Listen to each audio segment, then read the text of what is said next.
What do you think, Karl? Thoughts? Good? It was all right, the bits I was here for. I did 3 weeks. Seemed to go all right.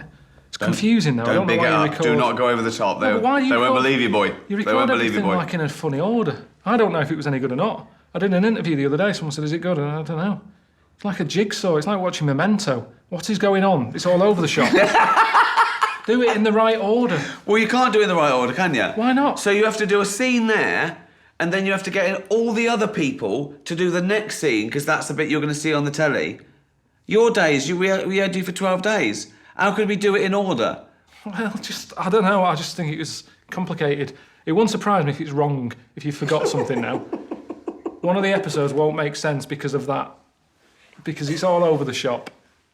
You're going to change how TV and films I don't think it is done like that. I think that's your little way.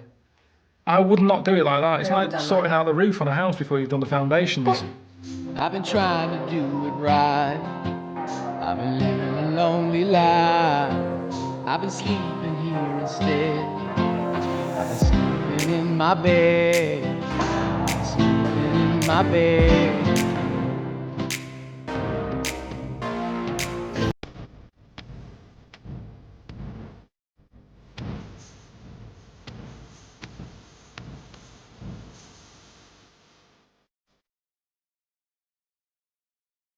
Derek's evolved over the years. I mean, I've had him as a character maybe, 10, 15 years. But he wasn't as sort of three-dimensional. Before, he was just a funny little nerd that said funny things. And it was really a way to see the world through different eyes. I did an experiment, but with ants that I found in the garden. And I put a red ant and a black ant in a jar overnight to see which one would die. They both died. You meant to put air holes in. But now he's sort of become a bit of a hero of mine as well. I think Hannah doesn't have anything outside of her working life, so obviously he's a primary relationship for her. And I think she feels that he's one of the kindest people she's ever met, and that she thinks there's an absence of that in the rest of society, and that he should be celebrated. Despite how he looks and is perceived, he's kind and sweet and sincere. He's perfect. He's just perfect. A dog is the most enthusiastic, is that word? The most enthusiastic thing on the planet. It just goes, if he goes, do you want to do this? It goes, definitely. That's my best thing. See that? He caught it. He brings it back. Magical.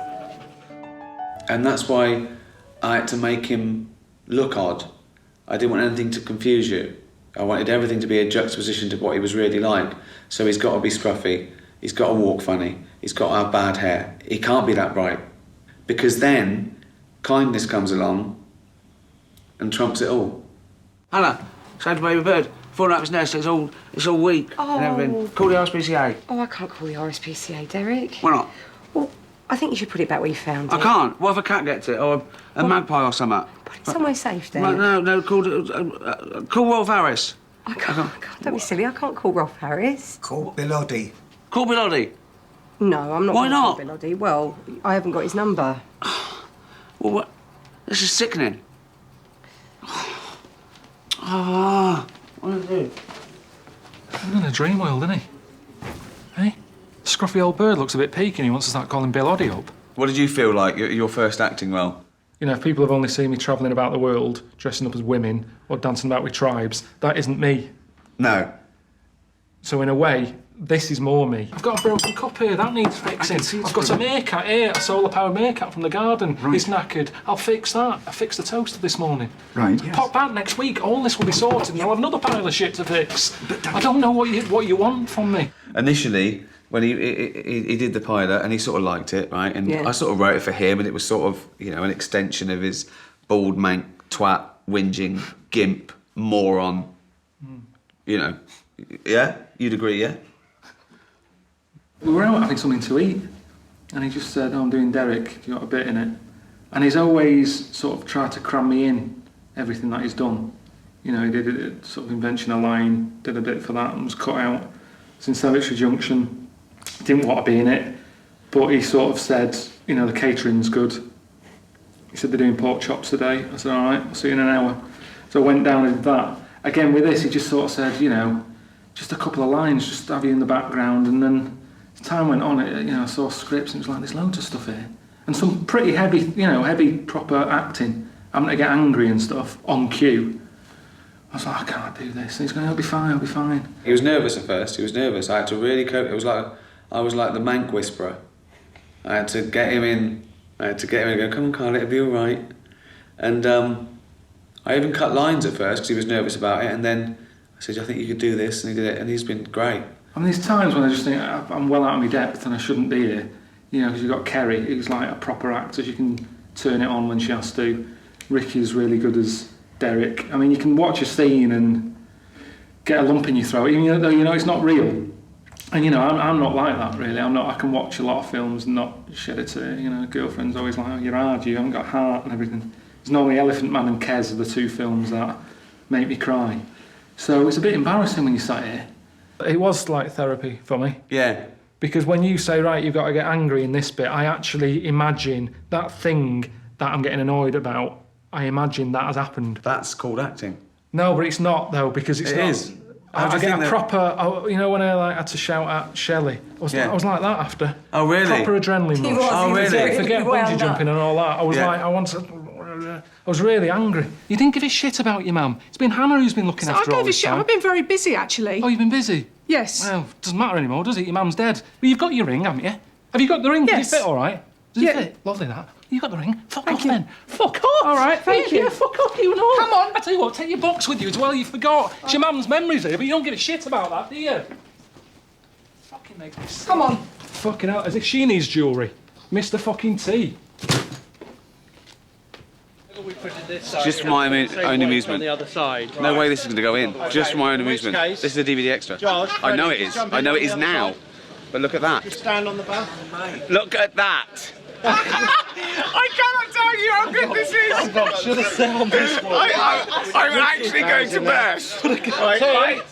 So we're doing a scene on the beach where Derek and Dougie and Kev come down with the residents. I mean, it's not a day off, is it? It's working. But the camera crew turned up dressed like Crockett and Tubbs. Ideally. All right. Ready for work. Ready for work.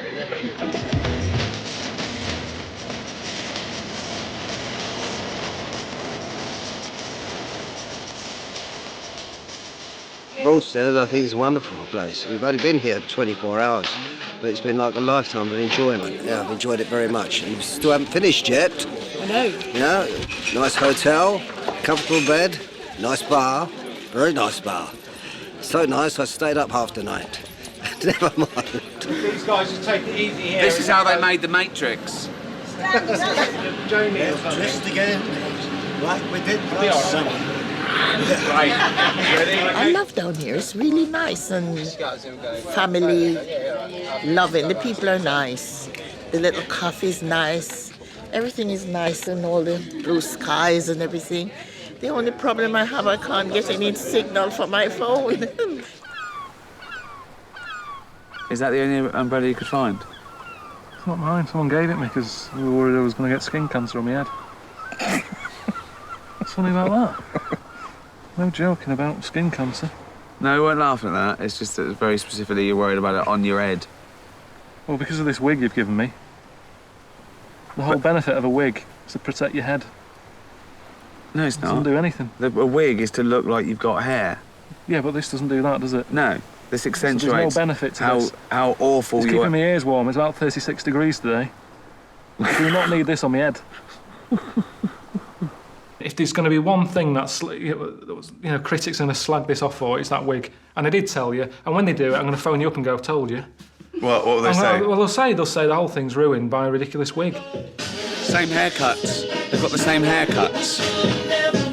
When I first saw it, I thought, whoa. And then People after a working on it, while... every day I put that on, people were laughing at me. That's 3 good. weeks in, and they're still going, look at that fucking head. No, I got used to it. But to be fair, they say that with or without the wig, don't they? To be fair. Yeah, I'd shave it off.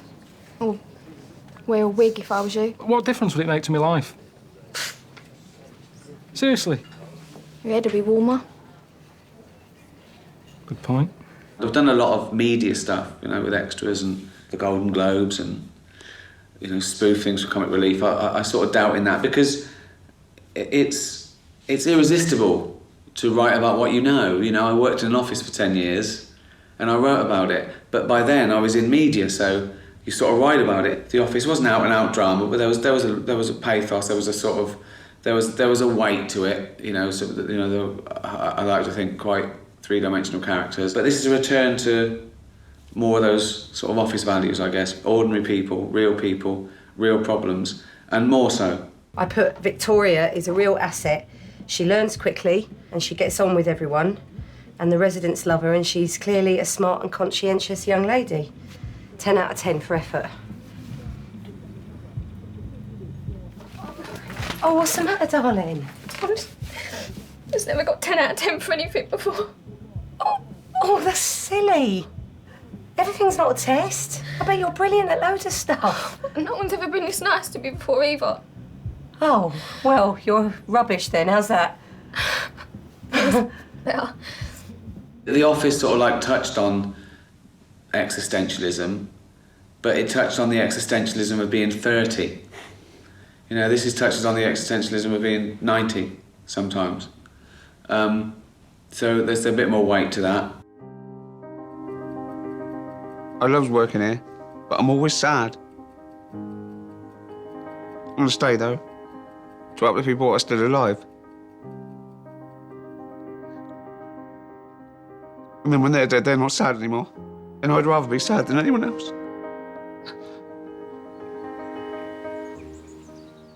Once a day, there's been like welling up of like one of the scenes, particularly as I say with some of the older actors, and that they've got such a weight and a pathos and they bring a reality to it, you know. I kept forgetting that the old people were actors. Yeah, it was very real, wasn't it? It felt like a real old people's home. Yeah, and also so just talking to some of them. You know, I used bits when they were just talking normally and them really falling asleep, and sometimes they didn't hear what I said. I'd leave in the what they generally didn't hear, but yeah. that was nice to use. So it was very real, and that's so important. Particularly as a fake documentary, one little bit of bad acting or a bad line or a bad shot of something gives the whole game away. Yeah. It blows the whole thing. So, but they were great. Anything but love. Oh, yeah.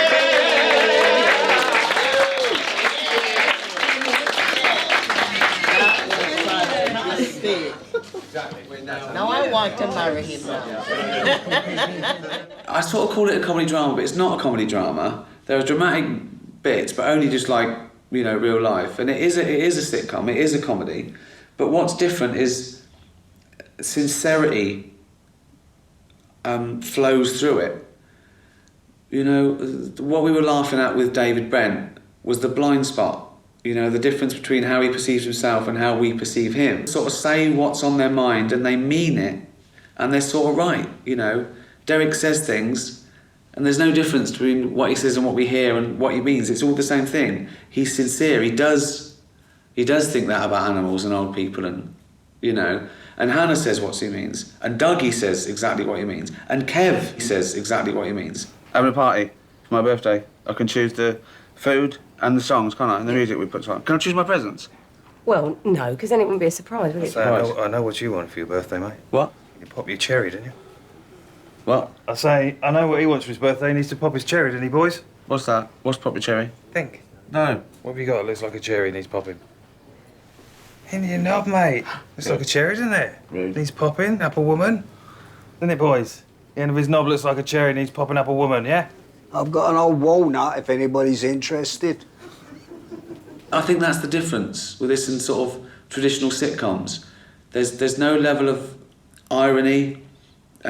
There's no juxtaposition between what people say and think and how we perceive them, which makes it sweeter and nicer and different. You're nice though, anyway.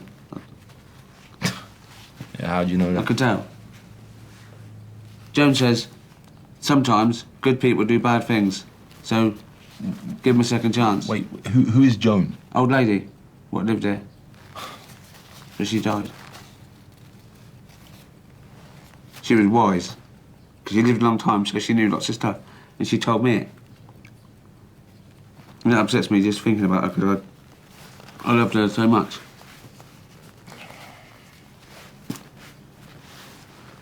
Sorry, bro. Sorry. No. Let's cut there a minute. Let's go. Yeah, let's just do that bit again. Yes. We just have a little rant because I use bits and I jump cut it as well. The stage is here. Backstage is there. Yep. Cut there. Great. Great. I think being a director is being able to answer a series of questions confidently. It's like being on Mastermind, but you can't get the answer wrong. It's like my specialised subject is answering questions, and whatever answer you give is the definitive answer. Your minute starts now. Red or green, you know. So it's playing. It's the biggest toy box in the world.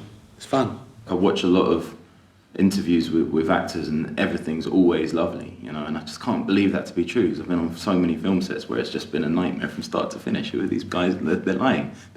But this, honestly, the set times, you know, it's relaxed hours, it's a relaxed set, and just that freedom to kind of do your thing or add a little bit of yourself to the production, that to me that's something new and rewarding, very rewarding and very satisfying. So yeah, man, I'm happy. It's been really nice because there's a lot of scope for improvising, and there is a script, and obviously we stick to the script, but there's obviously tons of opportunity to come off and to try things out. Ricky, I always admired him, but I was a bit afraid, you know, nervous coming on, because I didn't know whether he would have liked me or not. But gradually I think he got to like me, you know. And he's a wonderful person, and he's the most relaxed director I've ever worked with.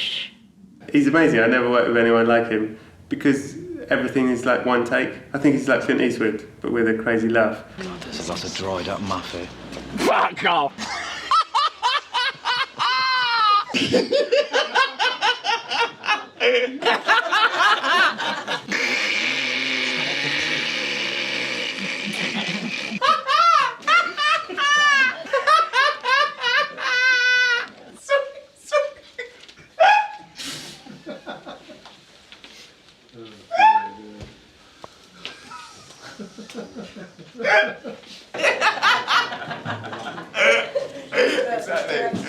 Exactly, yeah. Lunch. Right, so here we are then. This is like the little catering area. They've got a proper thing around there, like a proper little truck. Yeah. That's where the magic happens. Hello. Right. You could sit there all day and fill your face, and people just keep bringing you more and more. So that's what's different than Idiot Abroad, because now I'm sucking on a cow bollock or something. Whereas here, it is top quality food. No, I've never thought of even doing that. Suzanne doesn't do that at home. She's never done that. It's sort of Yorkshire pudding with bacon in it. I've never even thought about putting them together. But no, here, the food has been amazing. Every day. Pie, brilliant pie. You said the pie twice. He was salivating. Salivating. Pie. Hello, Karl. What do you want? Pie. Not pork pie. You see, I can't help it, but I've ordered steak. So this is a little starter. Seriously, if you're an actor and you're getting married, do it whilst you're working, because you won't get a better buffet for free. And it's lunch as well, because lunch at home is the one that you always struggle with. Breakfast, you know what you're going to have. You're going to have a full breakfast. You're going to have some toast, crumpet, a pikelet, cornflakes. It's that sort of thing. Cornflakes? Do people still have cornflakes? Yeah. Let's have cornflakes. That is the blandest breakfast ever, isn't it? I mean, that really... People still have cornflakes. What world are you living in? No, but I mean... No! I mean, there's a kid's breakfast, isn't it? No. But I mean... I'm not having Rice Krispies. Rice Krispies, you might say, are a bit kiddie because of the snap, crackle and the pop. But cornflakes, it's cornflakes. Bran flakes. Brown flakes, different. Wheat. They're good for you. Don't try and backtrack. No. I don't know why you've never... It's like you're in this world where they don't have cornflakes anymore. No. That's fucking unbelievable. Cornflakes? Do people still have cornflakes? Can't believe it. So, get involved in acting if you like your food. Nothing but steak and chips. What's your thoughts looking back of the shoot though, Karl? Any fond memories? There'll be one I'll never forget. But Go on. We don't want to talk Go about on, that. go on. No, you don't want to talk about it. Well, you do. Come on, what is it? Well, you must know what it is. That'll never forget. I've got a guess. Farting on my head? Yeah. Let me explain. I wrote into the script that Derek likes wrestling purely, and I wrote this 6 months ago knowing that one day we'd have to film a scene where I wrestled Karl and he couldn't argue because it's an acting role. Right, Derek, that's tight, that. He can't breathe, look, he's going red. But you have to let him do it. You were like a crab that had been captured by an octopus, weren't you? I had them all locked up with your head near my groin and I had a wind problem. Look at the red, and it goes white for a little while. Can you get that? You see that, look? What are you doing? Right, that isn't even funny. You dirty bastard. Fuck off. Fuck, you're disgusting. That isn't even funny, that. That's enough to make me go, that is enough. I'm not doing any more. Fuck you now. Oh, you're right, we shouldn't have done it after lunch. So is that going to make it in? It's a good DVD extra if it doesn't make it in the show. It's good, isn't it? Not even for a proper scene. Shitting on my head for a DVD extra. It stunk. When you did it to De Niro on Extras, how did he take it? You fighting with me? Don't see anyone else here. Oh.